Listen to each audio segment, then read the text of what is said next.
Hello, everybody. My name is Blake Britt, and I am the youth director here at Acton United Methodist Church. I have the pleasure of coming to y'all today to continue reading The Lion, the Witch, and the Wardrobe that we've been reading the past several weeks. We're going to be continuing in chapter 7 today, so y'all go ahead and listen up and join in with me as we read about a day with the beavers. While the two boys were whispering behind, both the girls suddenly cried, "Oh!" and stopped. "The robin!" cried Lucy. "The robin, it's flown away." And so it had, right out of sight. "And now what are we to do?" said Edmund, giving Peter a look which was as much as to say, "What did I tell you?" "Shh, look," said Susan. "What?" said Peter. "There's something moving along the trees, over there to the left." They all stared as hard as they could, and no one felt very comfortable. "There it goes again," said Susan presently. "I saw it that time too," said Peter. "It's still there. It's just gone behind that big tree." "What is it?" asked Lucy, trying very hard not to sound nervous. "Whatever it is," said Peter, "it's dodging us. It's something that doesn't want to be seen." "Let's go home," said Susan. And then, though nobody said it out loud, everyone suddenly realized the same fact that Edmund had whispered to Peter at the end of the last chapter. They were lost. "What's it like?" said Lucy. It's kind of an animal," said Susan. And then, look, quick, there it is." They all saw it this time, a whiskered furry face which had looked out at them from behind the tree. But this time it didn't immediately draw back. Instead, the animal put its paw against its mouth, just as humans put their finger on their lips when they are signaling to you to be quiet. Then it disappeared again. The children all stood holding their breaths. A moment later, the stranger came out from behind the tree, glanced all around as if it were afraid something was watching, said "hush," made signs to them to join in the thicker bit of wood where it was standing, and then once more disappeared. "I know what it is," said Peter. "It's a beaver. I saw the tail." "It wants us to go with it," said Susan, "and it's warning us not to make a noise." "I know," said Peter. "The question is, are we to go or not? What do you think, Lou?" "I think it's a nice beaver," said Lucy. "Yes, but how do we know?" said Edmund. "Shan't we have to risk it?" said Susan. "I mean, it's not good just standing here, and I feel I want some dinner." At this moment, the beaver again popped its head out from behind the tree and beckoned earnestly to them. "Come on," said Peter, "let's give it a try." All kept close together. We ought to be a match for one beaver if it turns out to be an enemy. So the children all got close together and walked up the tree and in behind it, and there, sure enough, they found the beaver. But it still drew back, saying to them in a hoarse, throaty whisper, "Further in, come further in. Right in here. We're not safe in the open."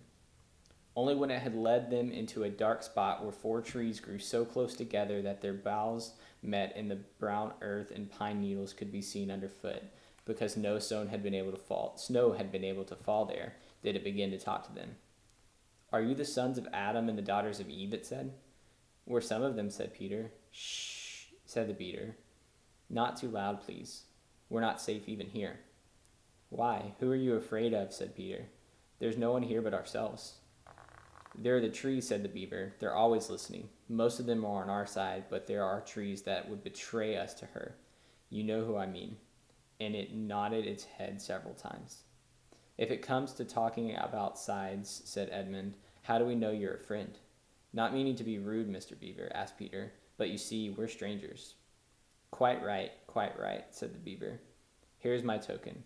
With these words it held up to them a little white object. They all looked at it surprised, till suddenly Lucy said, "Oh, of course, it's my handkerchief, the one I gave to poor Mr. Tumnus."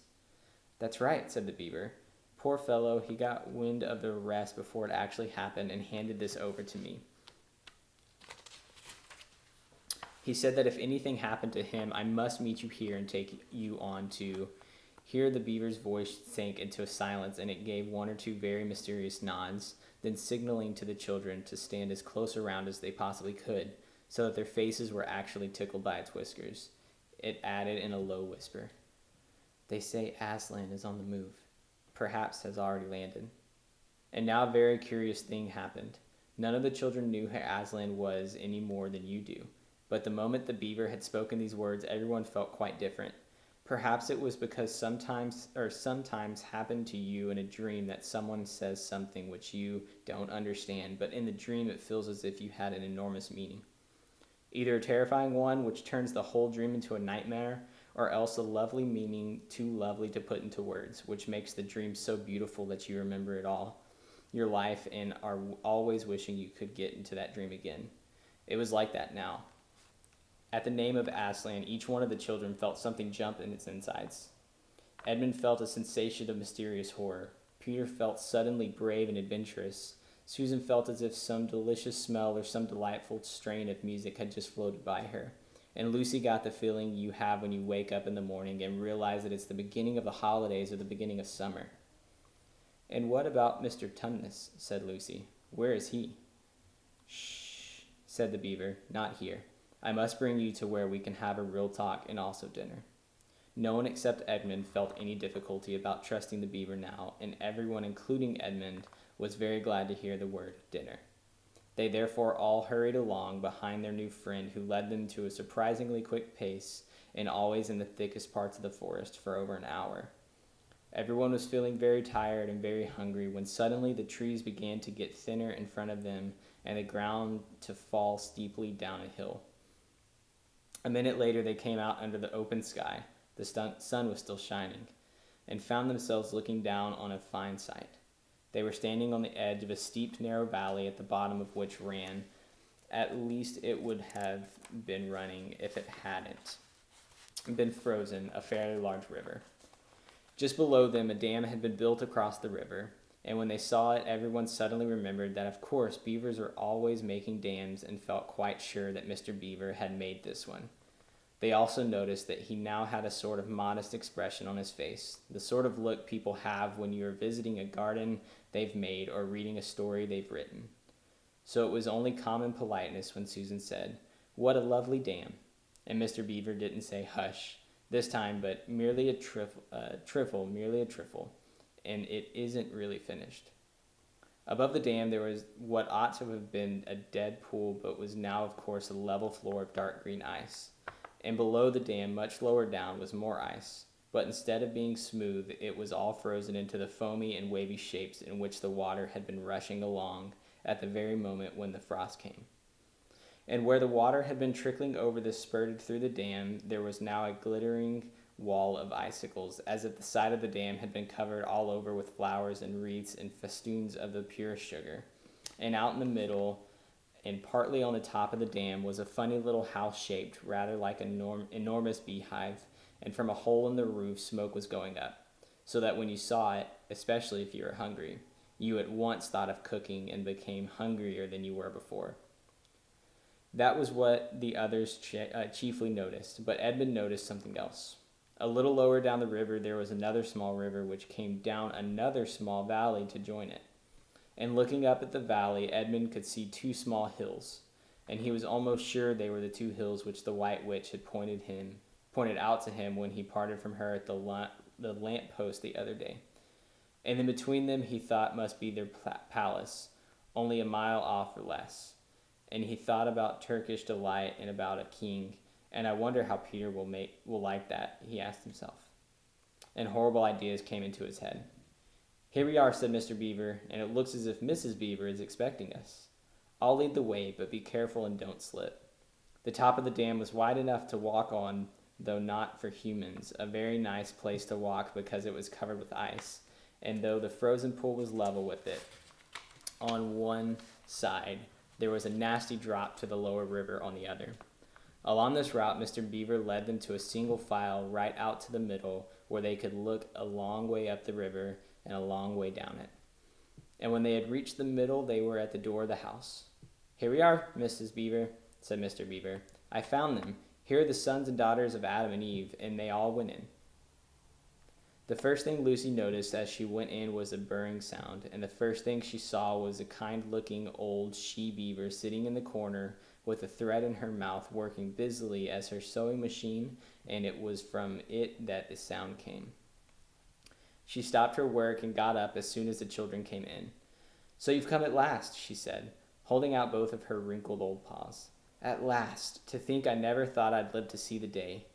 The potatoes are on boiling and the kettle singing, and I dare say, Mr. Beaver, you'll get us some fish." "That I will," said Mr. Beaver, and he went out of the house. Peter went with him, and across the ice of the deep pool to where he had a little hole in the ice which kept open every day with his hatchet. Took a pail with him. Mr. Beaver sat down quickly at the edge of the hole. He didn't seem to mind being so chilly. Looked hard into it, then suddenly shot his paw, and before I could say Jack Robinson, had whisked out a beautiful trout. Then he did it all over again until they had a fine catch of fish. Meanwhile, the girls were helping Mrs. Beaver to fill the kettle and lay the table and cut the bread and put the plates in the oven to heat and draw a huge jug of beer for Mr. Beaver from a barrel which stood in one corner of the house, and to put on the frying pan and get the dripping hot. Lucy thought the Beavers had a very snug little home, though it was not at all like Mr. Tumnus's cave. There were no books or pictures, and instead of beds there were bunks, like on a board ship, built into the wall. And there were hams of strings of onions hanging from the roof, and against the walls were gum boots and oilskins and hatchets and pairs of shears and spades and trowels and things for carrying mortar and the fishing rods and fishing nets and sacks. And the cloth on the table, though very clean, was very rough. Just as the frying pan was nicely hissing, Peter and Mr. Beaver came in with the fish which Mr. Beaver had already opened with his knife and cleaned out in the open air. You can think how good the new caught fish smelled while they were frying, and how the hungry children longed for them to be done, and how very much hungrier still they had become before Mrs. Beaver said, "Now we're nearly ready." Susan drained the potatoes and then put them all back in the empty pot to drain on the side of the range, while Lucy was helping Mrs. Beaver to dish up the trout, so that in a very few minutes everyone was drawing up stools. It was all three-legged stools in the Beaver's house except for Mrs. Beaver's own special rocking chair beside the fire. And preparing to enjoy themselves, there was a jug of creamy milk for the children, Mr. Beaver stuck to the beer, and a great big lump of deep yellow butter in the middle of the table, which everyone took as much as he wanted to go to his potatoes, and all the children thought, and I agree with them, that there's nothing to beat good freshwater fish if you eat it when it's been alive half an hour ago, and has come out of the pan half a minute ago. And when they had finished the fish, Mrs. Beaver brought unexpectedly out of the oven a great and glorious sticky marmalade roll, steaming hot, and at the same time moved the kettle onto the fire, so that when they had finished the marmalade roll, the tea was made and ready to be poured out. And when each person had got his or her cup of tea, each person shoved back his or her stool as to be able to lean against the wall and give a long sigh of contentment. "And now," said Mr. Beaver, pushing away his empty mug and pulling up a cup of tea towards him, "if you'll just wait till I've got my pipe lit and going nicely, why, now we can get to business. It's snowing again," he added, cocking his eye up to the window. "That's all the better, because it means we shan't have any visitors, and if anyone should have been trying to follow you, he won't find any tracks."